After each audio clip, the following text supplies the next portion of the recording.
Was he able to say anything to y'all? Or? He was saying I'm telling him, making sure we on Rick. Young Dolph's final words have finally been revealed, and they came straight from the man who pulled the trigger. It's heartbreaking, but that's just the beginning. New chilling details about Dolph's last moments are coming to light, and they might completely change what you thought you knew about how and why he was killed. Let's break it down. Life before the tragedy.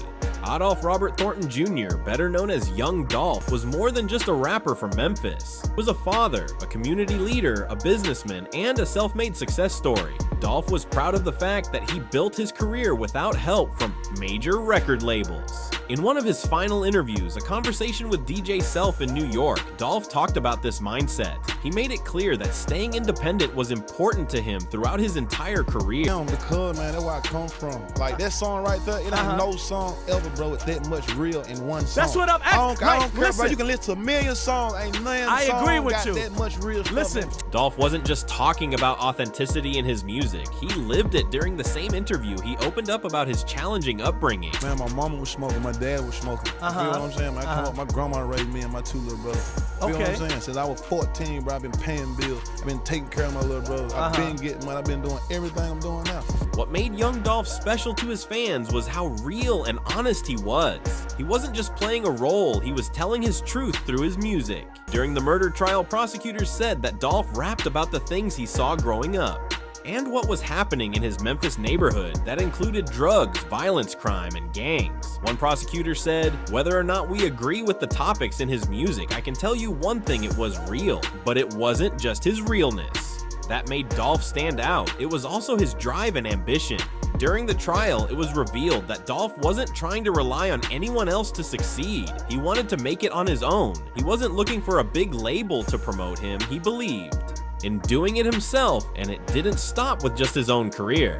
Dolph also wanted to help others. He started his own record label called Paper Route Empire, or PRE for short. The name had a double meaning. It referred to kids delivering newspapers to earn money, and paper is also Memphis slang for money. Dolph's independent mindset was clear in everything he did. In his interview with DJ Self, when asked why he never signed a record deal, Dolph proudly pointed to his jewelry as a symbol of his success without a label. Yeah, I see. Man, come on, man. But see, While all these rappers in the fake watch busters, whatever it called, man, okay, Young Dolph ain't in it. You feel me? I jumped in the game, buying coops, buying ice, buying all it right now, still going on. This attitude of self-sufficiency was a core part of Dolph's identity and appeal. He wasn't waiting for anyone's approval or assistance. He was making his own way in the industry. In the days leading up to his tragic death, Dolph was active in his community, showing his commitment to giving back. In what would become his final recorded interview, he visited the West Council Center, a cancer clinic in Memphis. His connection to the facility was deeply personal.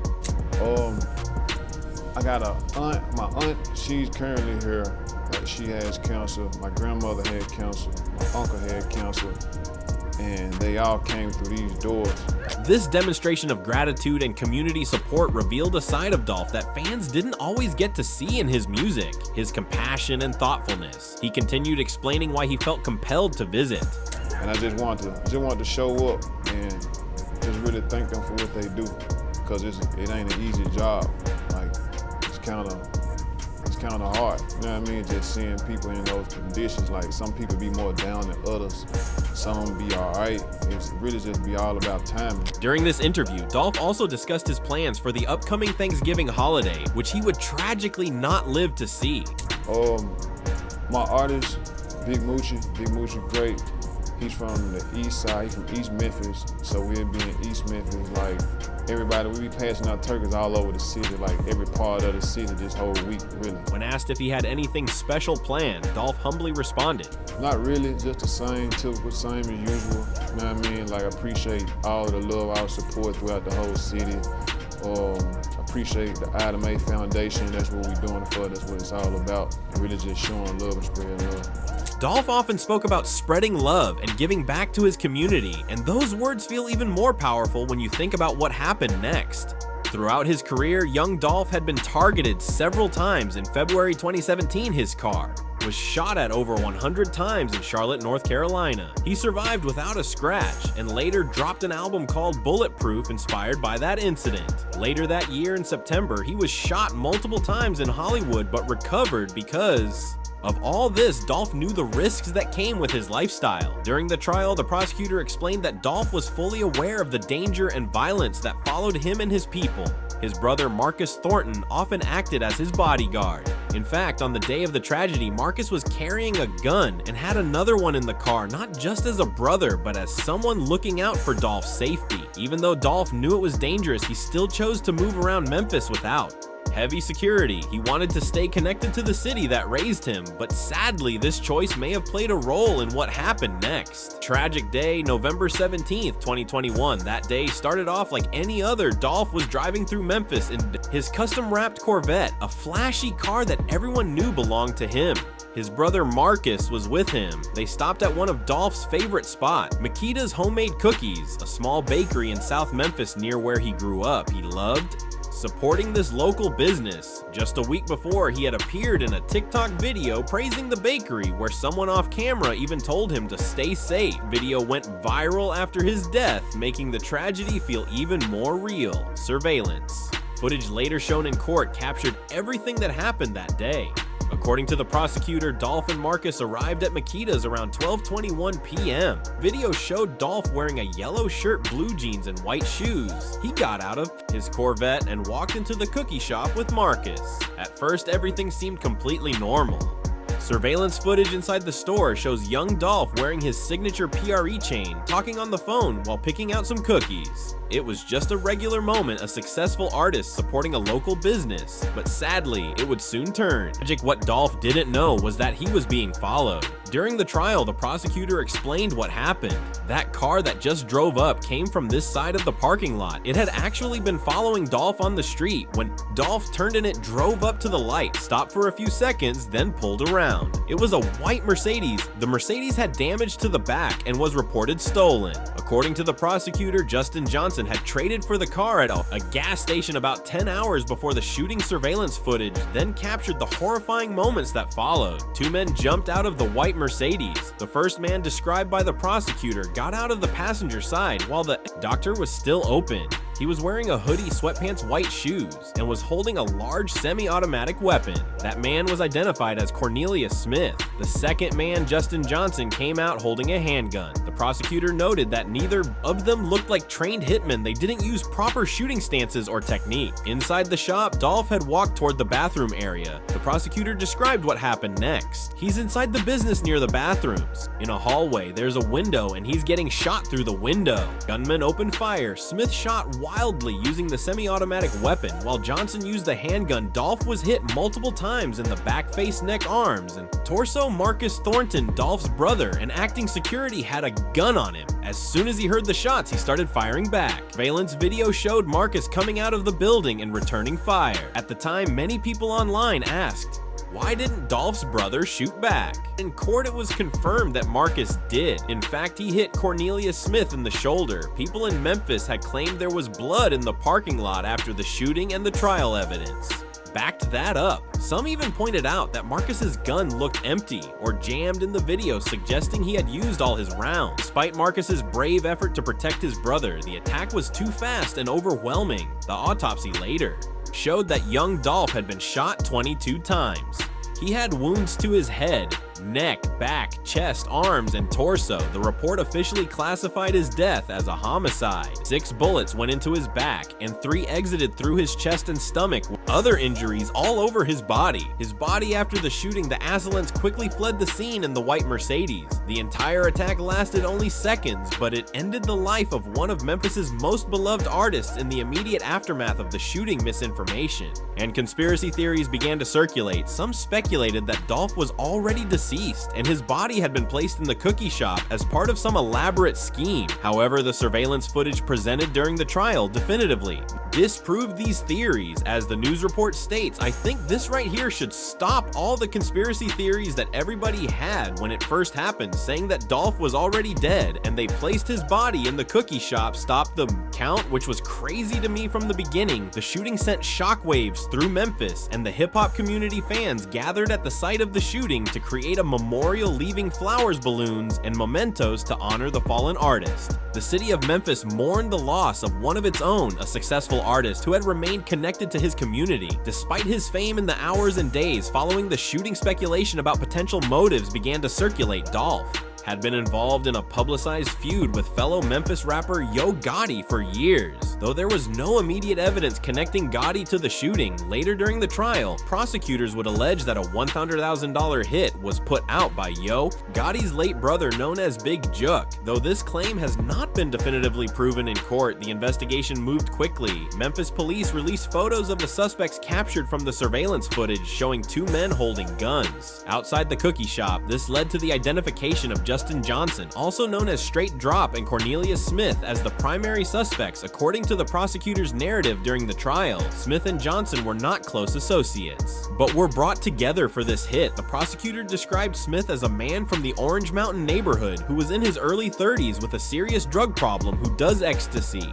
Smith allegedly got his drugs from a man known as Key, short for his middle name. Mo, described by the prosecutor as what in Memphis we call our old head older guy, lives in the neighborhood, flags long grown handed out in jail. Through the years, the prosecutor elaborated that Quet sells drugs, Quit gambles on sports, like crazy online sports stuff, and then Ket tries to identify young rappers and tries to shop them to CMG, hoping to get a copy. This reference to CMG is significant as it's the name of Yo Gotti's record label collective music group, suggesting a potential connection between the shooting and Dolph's ongoing feud with Gotti. As more details emerged from the investigation, it became clear that this was not a random act of violence, but a targeted hit the suspects had followed. Dolph to the cookie shop waited for the right moment and executed their plan with the specific intent of killing the rapper in January 2022. Nearly 2 months after the shooting, Justin Johnson was captured in Indiana by U.S. Marshals. Cornelius Smith was already in custody on an unrelated charge when he was indicted for Dolph's murder. A third man, Shundale Barnett, was charged with being an accessory after the fact for allegedly helping Johnson flee Memphis. After the shooting, 2 additional men, Devin Burns and Joshua Taylor, were named as persons of interest in connection with the case. The death of young Dolph at the age of 36 cut short a promising career and devastated his family, including his partner Mia J and their 2 children. It also represented a significant loss for Memphis, as Dolph was not only a successful artist but also a philanthropist who regularly gave back to his community through turkey giveaways during the holidays and other charitable efforts. But young Dolph's didn't sit well with the rap community, and as expected, way more things unfolded after his death. The aftermath and legacy. The aftermath of young Dolph's murder reverberated far beyond Memphis, affecting the hip-hop community nationwide and leaving a void that couldn't be filled. The legal proceedings, the impact on his family and community, and the preservation of his legacy all became focal points in the months and years following his death. The murder trial finally began in September 2024, nearly 3 years after the shooting. By this time, the case had undergone several developments. Justin Johnson, known as Straight Drop, emerged as the primary defendant, with the prosecutor noting that Justin Johnson, aka Straight Drop, the only one on trial right now. Everyone else will go to trial after. The jury decides Straight Drop, aka Justin Johnson, fake. There was speculation about why other defendants weren't being tried simultaneously, with the news report suggesting that a lot of people believe this is because everyone else took a deal or talking, and Straight Drop is not during the trial. Prosecutors presented the surveillance footage of the shooting, allowing the public to see the tragic final moments of young Dolph's life. The footage confirmed many details that had previously been reported, including Marcus Thornton's attempt to return fire and hit one of the shooters in a surprising development during the trial. Cornelius Smith testified against Justin Johnson, admitting to his own role in the shooting. Smith's testimony provided further insight into the planning and execution of the murder, though it did not reveal any final words from Dolph. This point about Dolph's last words is significant because despite extensive coverage of the case, there has been no credible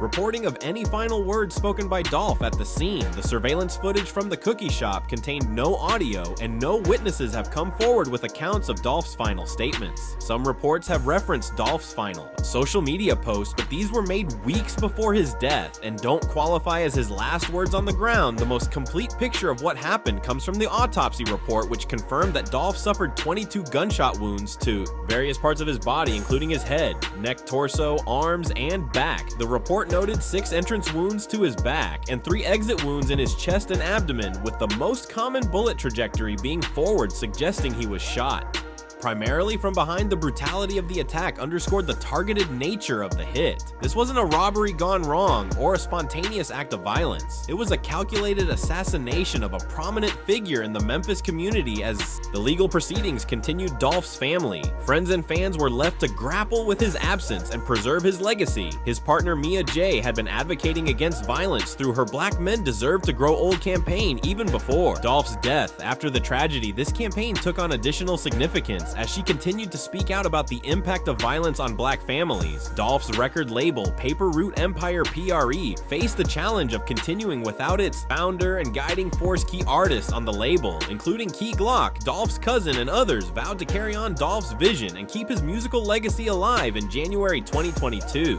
Paper Route Empire released a tribute album titled Long Live Dolph, featuring tracks from the label's artists honoring their mentor and friend. The album showcased the impact Dolph had on developing talent and creating opportunities for artists from Memphis. Dolph's community work also left a lasting impact. His annual turkey giveaways had become a tradition in Memphis, providing Thanksgiving meals to families in need. After his death, his family and team committed to continuing these charitable efforts, ensuring that his philanthropic legacy would endure.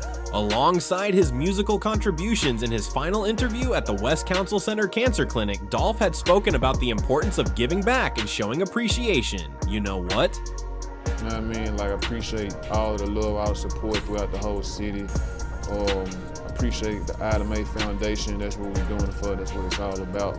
Really just showing love and spreading love. These words took on added significance after his death, serving as a testament to his values and his commitment to his community. Dolph's murder also sparked broader conversations about violence in hip-hop and in Memphis. Specifically, the city had been experiencing high homicide rates, and Dolph's death highlighted the dangers faced by successful artists who maintain connections to their communities. Some pointed to the ongoing feud between Dolph and Yo Gotti as an example of how rap rivalries can escalate to real-world violence. Though no direct evidence linked Gotti to the murder, the prosecution's suggestion that the hit was ordered by Gotti's brother added fuel to these discussions. Others focused on the broader systemic issues that contribute to violence in urban communities, including poverty, lack of opportunities, and the normalization of conflict resolution through force. Dolph's own lyrics had often reflected the realities of life in Memphis, including the prevalence of drugs, gangs, and violence. As the prosecutor noted during the trial, Dolph rapped about the things that he saw growing up and that he sees in his neighborhood in Memphis. Some of that is drugs, some of that is violence, some of that is crime, some of that is gangs. Whether or not we agree or disagree as to whether or not that's subject matter or things we should be listening to or not, I can assure you it's real. He rapped about stuff that was real. Dolph's authenticity, his willingness to speak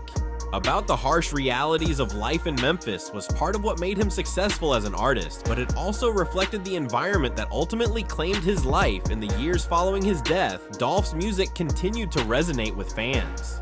Posthumous releases and collaborations kept his voice in the conversation, allowing new listeners to discover his work and longtime fans to hear previously unreleased material. His influence extended beyond his own music to the artists he mentored and the independent business model he championed. Dolph had shown that it was possible to achieve success without signing to a major label, maintaining ownership of your masters, and building your own empire. This approach inspired many emerging artists to consider independent paths rather than traditional record deals. Makita's homemade cookies. The site of the tragedy became an unintended memorial to Dolph. Fans continued to visit the location, leaving tributes and paying respect. The small business which Dolph had supported and promoted now carried a heavy association with his death. The owner of Makita's, Morris Hill, had spoken to the media after the shooting, confirming that Dolph had been a regular customer who had just walked in to buy cookies when he was attacked. The bakery temporarily closed its Airways Boulevard location after the shooting, but eventually reopened, continuing to serve the community Dolph had been a part of. As for the question of Dolph's final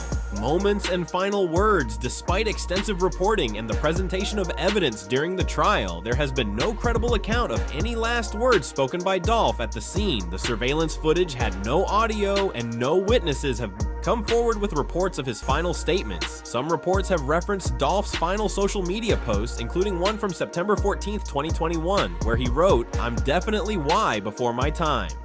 But these were made weeks before his death and don't represent his final thoughts or words. The absence of confirmed last words has contributed to the sense of abruptness surrounding Dolph's death. There was no final message, no parting wisdom, just the sudden violent end to a life that had impacted so many in many ways. Dolph's legacy is defined not by his final moments, but by the body of work he created throughout his career and the people he influenced along the way. His commitment to independence, his authenticity, his business acumen, and his community involvement all contribute to a legacy that extends far beyond his tragic end. Young Dolph's story is one of resilience, authenticity, and ultimately tragedy. A self-made success who overcame a difficult upbringing to achieve fame on his own terms, a community-minded artist who gave back to the city that raised him a targeted victim of a violent attack that ended his life at the age of 36. As investigations continue and legal proceedings unfold, the full story of Dolph's murder and its motivations may eventually come to light, but regardless of those outcomes, his impact on hip-hop on Memphis and on the many people he touched through his music and his generosity remains undeniable. In his interview with DJ Self,